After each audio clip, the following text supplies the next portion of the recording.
In this video, we're going to concentrate on the buyer side of the market, that is the demand for a product. We're going to concentrate on where the demand curve comes from, the difference between quantity demanded and the demand curve, as well as discuss factors that are going to shift this demand curve around. In the next video, we'll do the same with supply, and then we'll bring them both together for equilibrium. So let's get started with demand. The quantity demanded of a good or service is the amount of that good or service that buyers are willing and able to purchase. And we usually think of this quantity demanded following the law of demand. And what the law of demand says is there's an inverse relationship between price and quantity demanded. That is, as the price rises, the quantity demanded falls. As the price falls, the quantity demanded rises. We can start by plotting all the different combinations of prices and quantities demanded using something called a demand schedule. And we can use this to draw a demand curve. Let's take a look. So here on the left-hand side is an example of a demand schedule. So the first column is price level, which is rising in increments of 20, from 20 to 100. And then the next column is the quantity demanded at that price.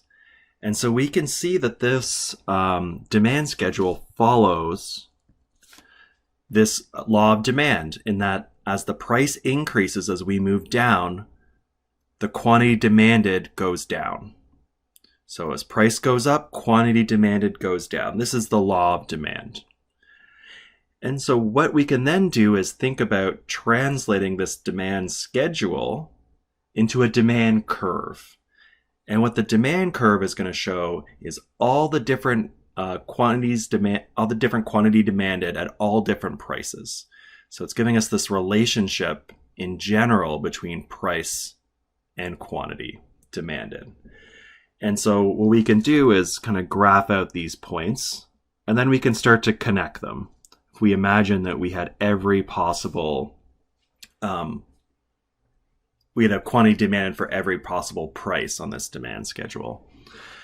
And so the first point U is at 20 and 110, so somewhere around there. Then we have 40. As the price goes up to 40, the quantity demanded goes down to 85. So let's say 85 is somewhere around there. Now the price goes up to 60 and 65. Move the screen a bit, sorry about that. Maybe right there. And then we have the fourth point is point X at the price of 80 and quantity demanded of 50. So let's say somewhere around there. And then the final point is point Y at a price of 100 and a quantity demanded of 40. So something around there. And then we can think about doing is, if we plotted all the possible combinations of quantity demanded and price, we can come up with a demand curve that goes through, let's say, all these points here. And we're going to label that D, or demand. This is our demand curve. So it's showing us this relationship between price and quantity demanded, holding all other things constant. And so what do we mean by other things being held constant? Well, those are things besides price that affect demand. So because price is on our y-axis here, a change in price is a movement along this demand curve. And in general, when we say demand in this course, in general, we're going to be referring to the demand curve rather than a particular point or quantity demanded along that demand curve. So a change in price is going to cause a movement along the demand curve. It changes the quantity demanded since price is on one of the axes. But what about all these other factors that are going to affect demand for a good? Well, those are going to cause shifts in the whole demand curve. And we're going to concentrate on 5 different determinants of demand that are going to cause shifts in demand. The first is the number of buyers. The next is income, prices of related goods, tastes, and expectations. So we're going to start concentrating on just one of these factors that affects demands changing at one particular time. And so oftentimes you're going to hear the phrase ceteris paribus. All that is Latin for all else being equal.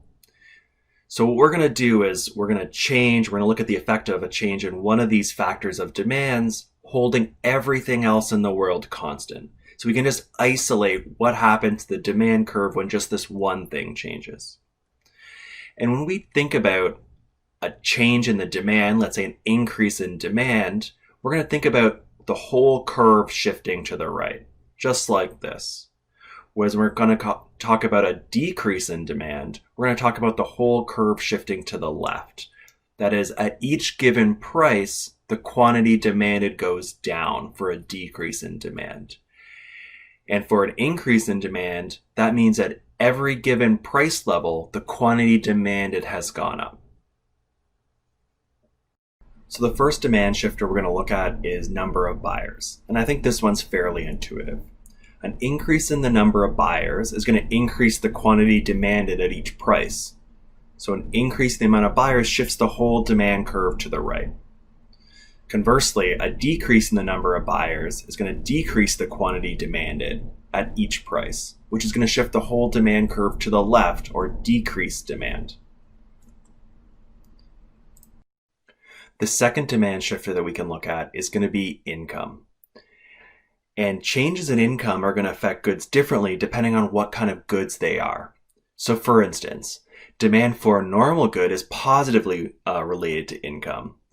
An increase in income for a normal good is going to cause an increase in quantity demanded for each price. And so the whole curve will shift to the right. Now there's some goods which are going to be inferior goods, and these are negatively related to income. So an increase in income for an inferior good is going to shift the whole demand curve to the left. So think of inferior goods like Kraft Dinner or Spam, or maybe kind of those cheap Mr. Noodles. Things where your income goes up, you tend to buy less of them. The next demand shifter we're going to look at is the price of related goods. And in particular, we're going to start thinking about goods as being substitutes towards one another or complements. So two goods are going to be substitutes if an increase in the price of one good causes an increase in the demand for the other. So think about pizza and hamburgers, or Pepsi and Coke. If you went to a vending machine one day and the price of Pepsi went up, well, then the demand for Coke is going to go up as well, because all of a sudden it's relatively cheaper. Two goods are going to be complements, on the other hand, if an increase in the price of one good causes a fall in demand of the other good. So complements are, different goods we might want to consume together or use together. So think about printers and printer ink.